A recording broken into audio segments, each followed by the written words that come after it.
প্রিয় ভাই ও বোনেরা, আজকের আলোচনায় আমরা এমন একটি বিষয় নিয়ে কথা বলবো যা বহু মানুষের মনে প্রশ্ন জাগায়। তা হল, কেন শয়তান আজও মুসা আলাইহিস সালামের কবর খুঁজে বেড়াচ্ছে?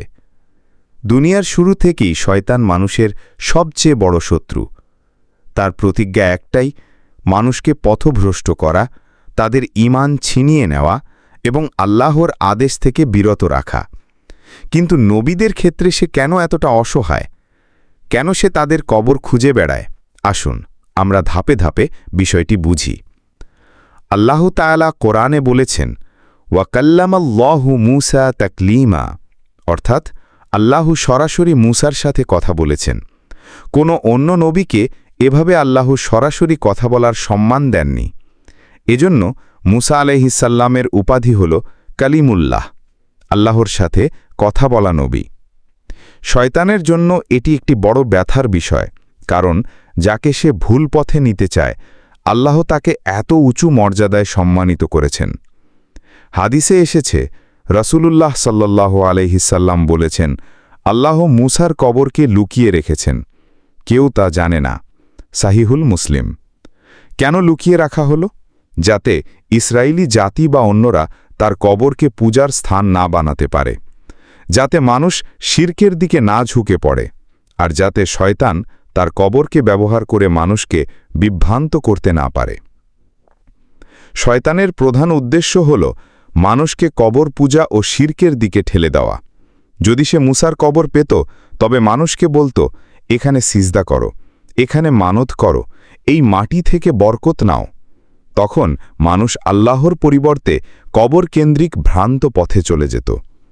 এজন্য আল্লাহ তার রহমতে কবরকে গোপন করেছেন।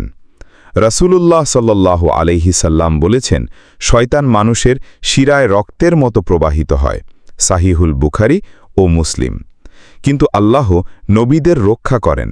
নবীদের কবর যদি প্রকাশ্যে থাকত, তবে শয়তান সেটি ব্যবহার করে পুরো জাতিকে ধ্বংস করে ফেলত। মূসার কবর খুঁজে না পাওয়া এটি শয়তানের এক বড় পরাজয়। এখান থেকে আমাদের জন্য কি শিক্ষা আছে? নবীদের মর্যাদা বোঝা, তারা আল্লাহর প্রিয় বান্দা। কবরকে ইবাদতের স্থান বানানো ইসলামে নিষিদ্ধ।